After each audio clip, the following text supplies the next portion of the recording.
Good evening. My name is Levette Hayes. I'm Executive Director of Westside Cultural Arts Council, located at the Garfield Park Gold Dome in East Garfield Park, Chicago, Illinois. And we're here for the show Woman to Woman, produced by Wanda Carter.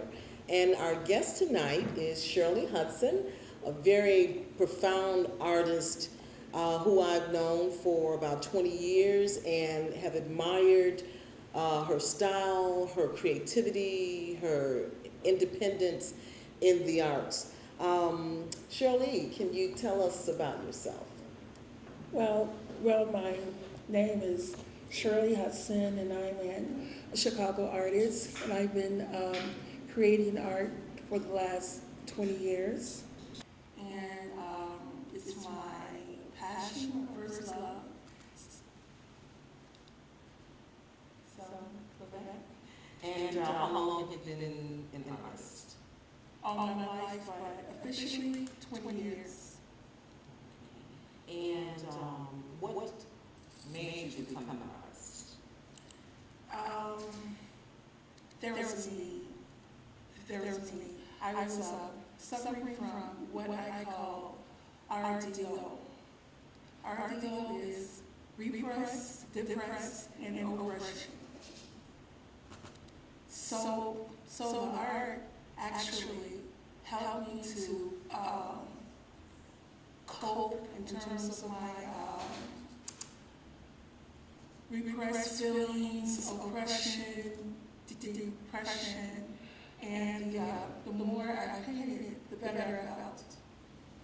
And so that would be almost like an art therapy. Yeah, it was self-taught. I'm my own doctor. Yes.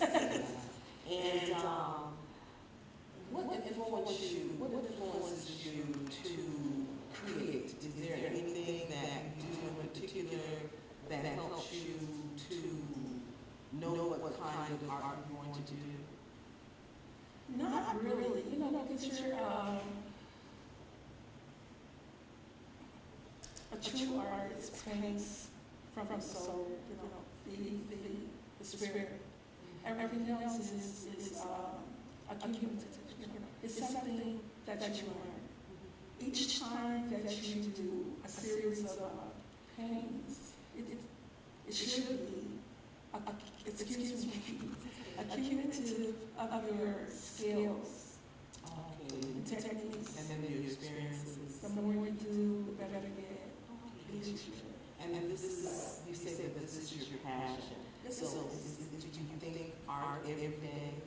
Every minute. Every minute? Yeah.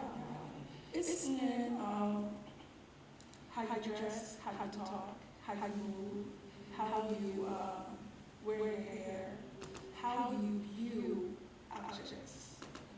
Everything is art, And my mother is always saying, Shirley, everybody doesn't love art the way you do, and that's okay. And tonight we're also going to talk a little bit about Shirley's art as we're going to see. This is the wonderful creations, and what I would like to know is, out of the art that we have here on stage, which is your favorite piece? Oh, yes. This one seems to be so busy and seems to have a lot of depth. So is this maybe the one? This was called evolution, metamorphosis. It's about change. It's about becoming the person you were meant to be, and when you do that, it's a lot of work. It's a journey. It's all about the journey, And this is where the reason why I love it so much is because I made this in a time where I had so much noise in my head, and therefore this gave me an outlet, release. And I can see here, seems like there are many eyes in it. So is that sort of like a vision of yourself and what you see? Well,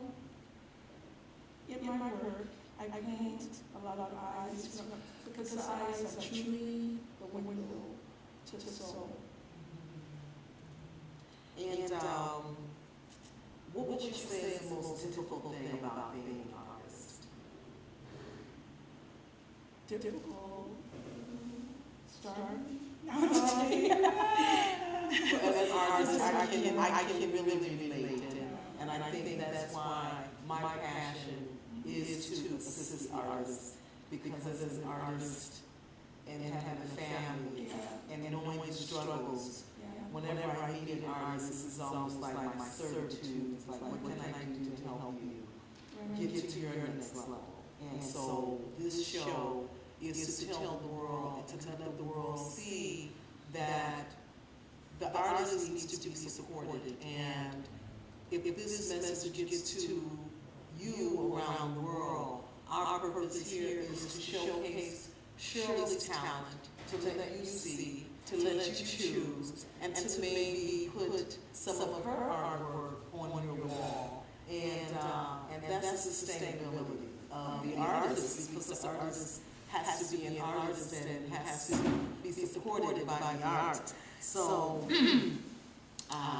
what would you say that your next step in this journey of the art is? Are you going? What would you say your next step will be? My next step is to be more organized in terms of labeling my artwork, pricing it. It's because a lot of the artists are not business savvy.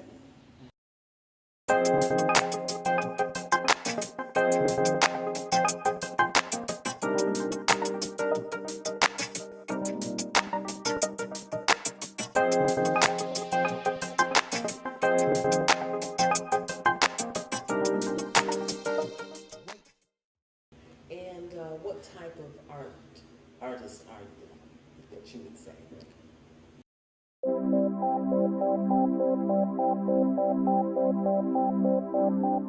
Many people start a business believing all they need to do is open the doors and the money will start flowing in.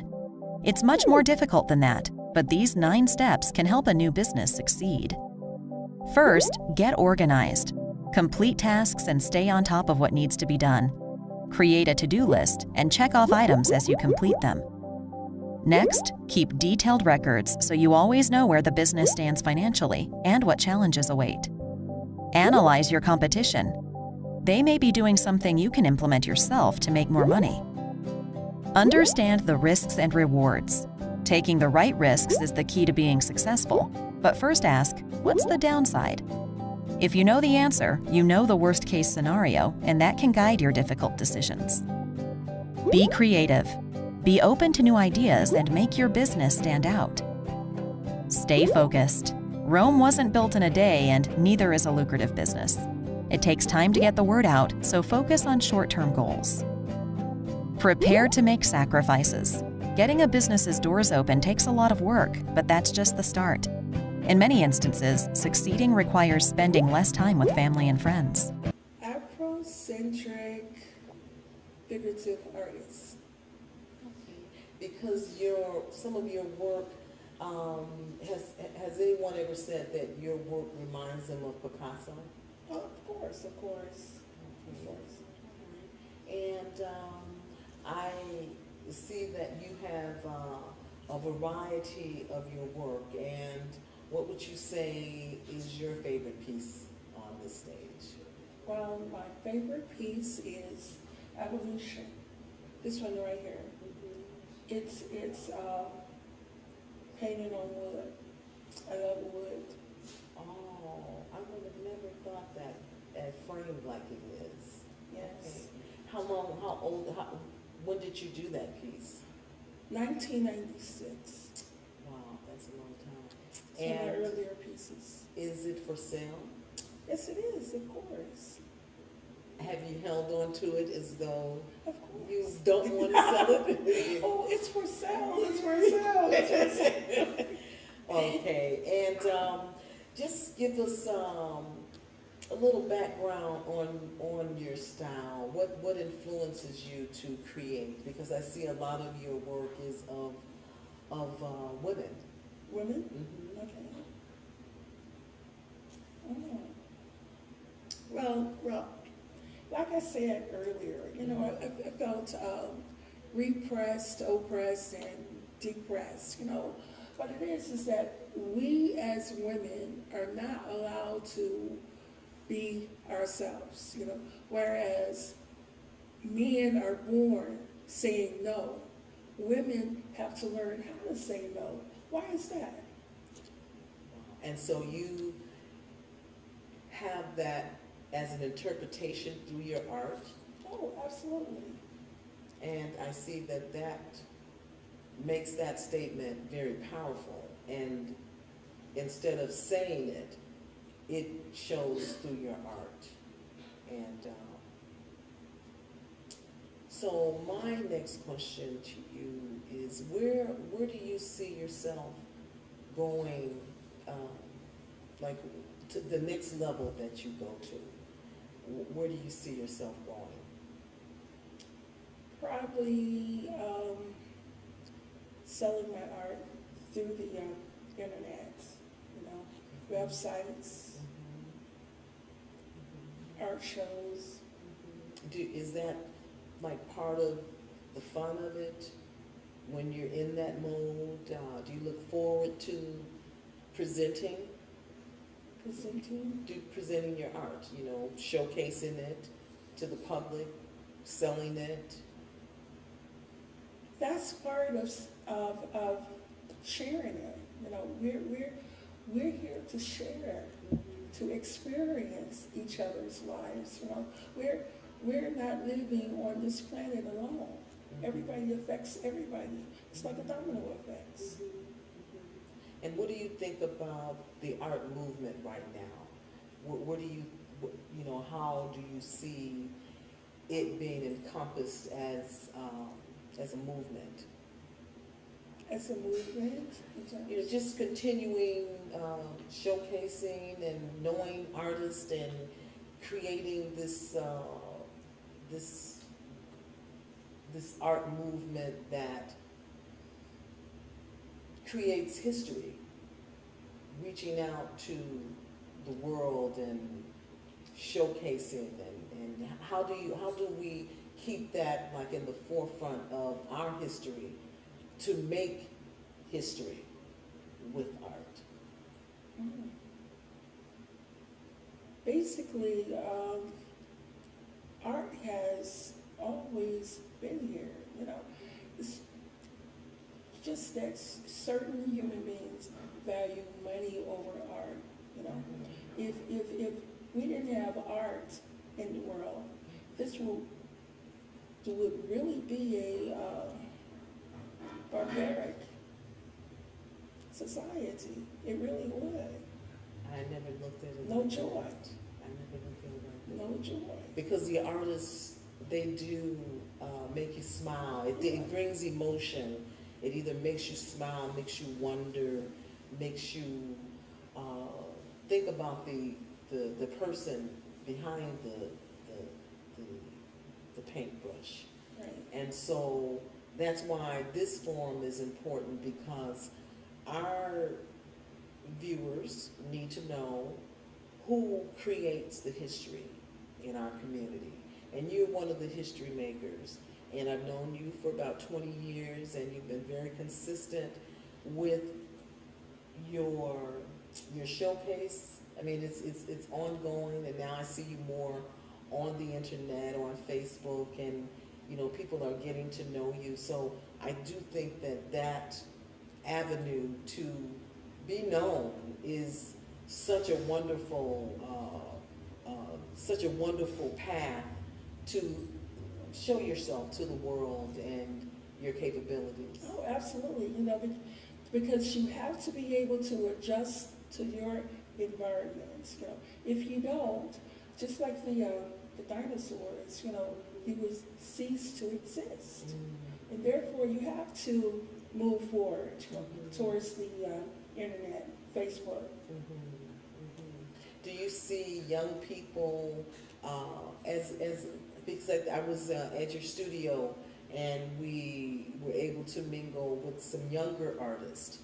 How is your relationship with the younger artists? Where do you see them going, and where are they in their creation of being artists? Okay, younger artists are close to being childlike, you know, children. And children are the greatest artists, you know, there is, because they're free. You know, they don't have this rule or you shouldn't use this and that. They just do it. You know. And I think that is part of the a freedom. beautiful world. Yes. Well, Shirley, what is your ultimate goal in being an artist? Personally, or what? Yes, well, I don't know, sometimes it's hard to separate being an artist from just being a person. Well, you can, because a lot of times, you know, I recall when I was hanging with a lot of writers, you know, poets, you know, musicians, you know.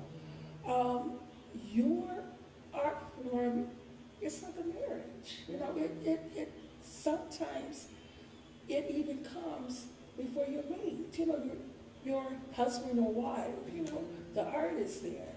And so you have to find a way in terms of having your husband and your lover live together and get it on. That's what it is. One you love and one you're married to. I love that. So you have to have them get it on. Yes, one of our friends, Ron Prince, you know Ron. Ron's got your art, and he's leaving town, but he's on a plane, and he said he had to leave his baby behind his guitar. I know. So he's like, that was painful. Yes. And so, and that's the true artist, when you will not sacrifice your art, and you know that it is your legacy, and we need that. We need to create history that leaves legacies, because we're not going to be around forever. But how beautiful it is for your family to know and to hold you to a high esteem as an artist. Artists were once considered to be at such a high esteem that they sat at the feet of the kings. And so that's how I admire the artists that I know, and I will continue to do that. So tonight we've had Shirley Hudson as our artist. This is just the first segment on her, because it's too much of her to know to just have it in just a 30-minute segment. So we would like to continue with Shirley, know more about her cataloging, know more about her style, know more about her instructional capabilities, as we may need to teach our young how to do what she's doing. She's self-taught, and that's another part of her life that it will take a whole segment. So Shirley, thank you very much. You're welcome. Is there anything in closing that you would like to say about your babies on stage? My babies? Are these your babies? Yes, they are. Yes, they are. You know, creating art should be a part of everyone's life. You know, be it music, poetry, painting, Photography. Cooking, Yes. doing your hair up. Yes. You know, it's a wonderful thing. You know, it gives you the ability to be a pleasant person. Okay, great. Blue Moon. In my artwork, I like to use a lot of texture in it, because I think that the surface reflects light. Life is not smooth, you know, and therefore I like to use anything, even dirt or anything. This one here I call my Black Jesus. Everyone who sees it recognize who it is.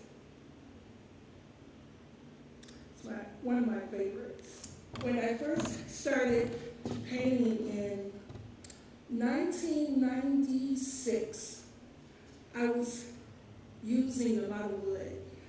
I like to paint on wood because it's something that's alive and it breathes. And when I first started painting, I would find my wood on the streets, in alleys, someone's yard, any place. It's because I feel like someone died for this, and therefore use it, and make it into a nice table or chair or a piece of artwork. Don't just leave it there to be rained and stepped on and whatever. This one here, this is one of a series of 10. And when I first started painting, I did these, and these were so reflective of what was going on with me spiritually. So I have 10 of these, different, all of them reflect certain stages of my mind.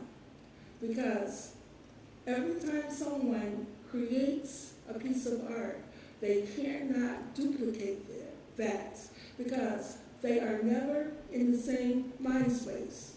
It's impossible. This one here is one of, the wood. Gotta fix that. This one here is one of many torsos I've done. Back in 1996, I did a show of 50 torso for this gallery called Ridge Arts. Laurie Beasley owned it. And all of them were like 5 by 7s, really, really small. And these Haitian ladies go, "Oh, you're the artist. We love the way you do torsos. They're just so beautiful."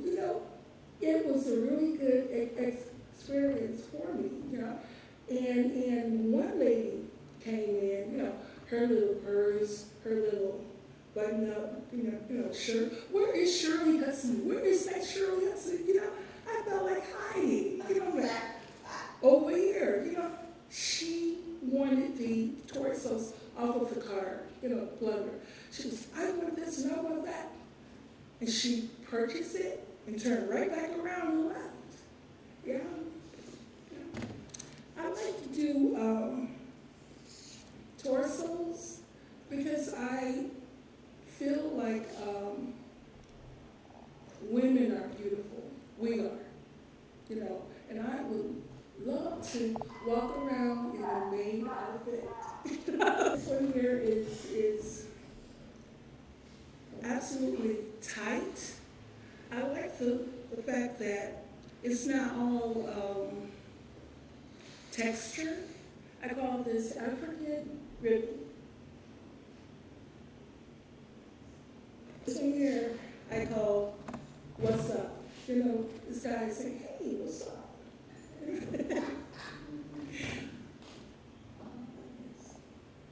It's one of my latest pieces, and I really like doing abstract paintings, because abstract paintings, I feel, take you to a higher level, because each time that you look at a piece of abstract, you always see something, different, something else that you hadn't noticed the first time.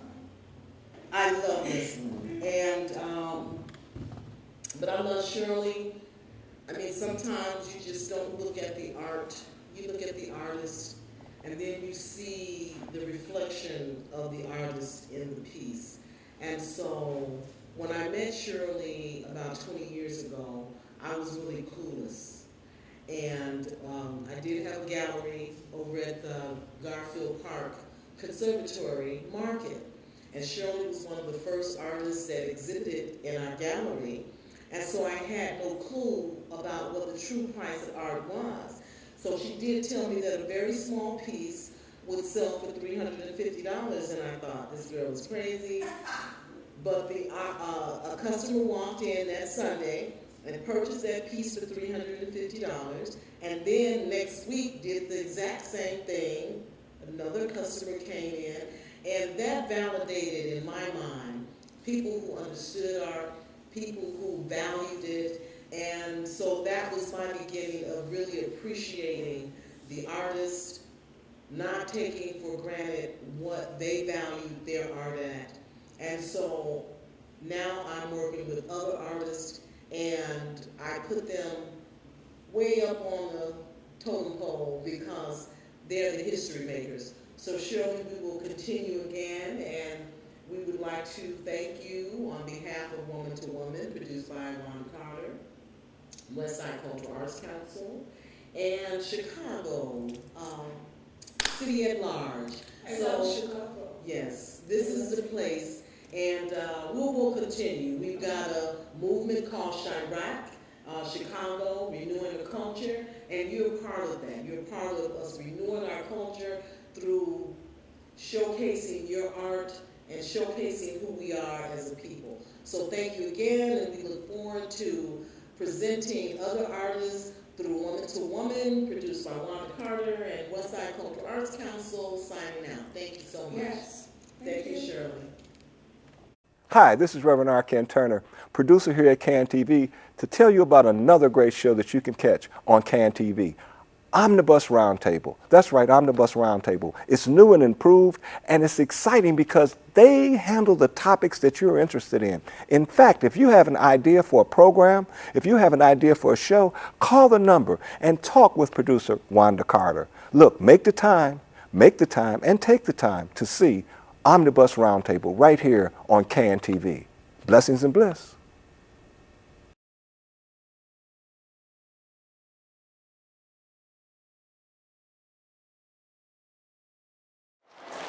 There are two types of people in this world. Those who are inspired and those who inspire. Those who constantly long for and those who acquire. No idea is original, yes, there's truth in this, but the person who has the strength to implement the idea always is. Because there are those who have dreams and chase them, but those who sleep waiting to be awakened, unaware that we can make a difference in our existence through hard work, resilience, and persistence.